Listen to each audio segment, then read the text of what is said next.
न्याय सत्यर प्रतिबिंब यह संगे संगे दृश्यमान हो न पारे विलंबर हेले भी दृश्य हुए।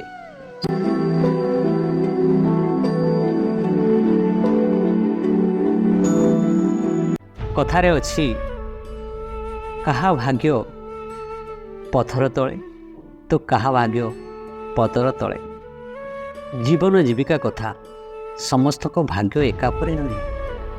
अवश्य सबु पितामाता भावती मो पिलाटी भल स्कूल पाठ पढ़ू दुनिया रे ना रखू किंतु भाग्य रे जहा थाए ताहा ही होई थाए। आम समाज रे एमिति बापा माँ अछंती पिला को भाग्य बदलाई दे पारंती। तांको पिला आकाश रे चांदटी चाहिले भी से माने आनी दे पारि थांते। आमे ए सब कोन बुझिबा? ए सब बड़ बड़िया लोकंको कथा।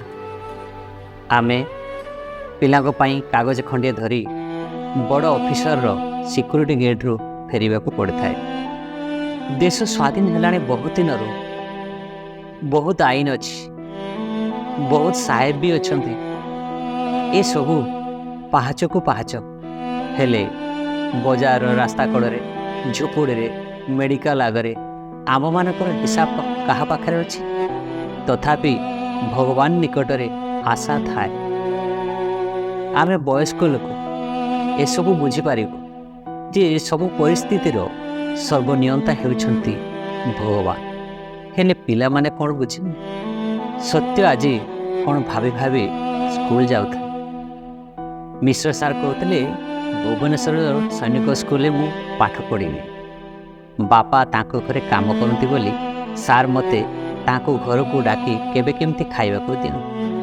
सार भी मन दुख करती जे मो माँ दुनिया रे सब ठीक जे ने आम सोनी मु भुवनेश्वर रहिले ताको केमती देखिबी। तारि पाई तो 2 दिन तले माड़ खाई। माँ तो जानी नथिला मु मोर स्टाइपेंड टंकारु 50 टंका लुचेकी रखिथिली ता पाई सरस्वती पूजा रे फ्रॉक टी आने बोली। हेले माँ को खोजु खोजु से डबाटी टंकाटी पाई बापा को कहीदेला कि जे मु टंका चोरी कर रखी बोली। तापरे बापा को सामना रे पिटिला।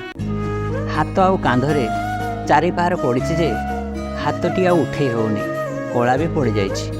आज कहीं माँ कथा मने पड़ी आखिर दिटपा लुक छरी पड़ा। हेले कौन हो माँ को कौन आ देखे हो? माँ तो आर पार लोक। सोनी तो मो सावत मार झील हेले कौन हो सब बेले भाई भाई डाके आ घरे मो पाखे पाखे थाए। एमिति भाव भाव सत्य स्कूल पहुँची साराणी। ऑफिस आग दे श्रेणी गृह को पशु पशु मिसेस डाकिदेले अरे सत्य तोर भुवनेश्वर सैनिक स्कूल जो फॉर्मटा पड़ता सेटा रिजेक्ट हो गला कारण तो बापार इनकम सर्टिफिकेट रे किछि भूल थिला। हौ मन दुख करना आग को देखिबा। सत्य पूरा कथाटा बुझी पारला नाही खाली एतिकी बुझिला बापांकर कौन गोटे नाही बोली तार सैनिक स्कूल में भर्ती हो पारिबो नाही। एथिरे सत्य कौन करि पारथांता? सबू तो सर्वनियंता को हाथ रे। सार बुझाइथिले मन दुख करना। जय जगन्नाथ।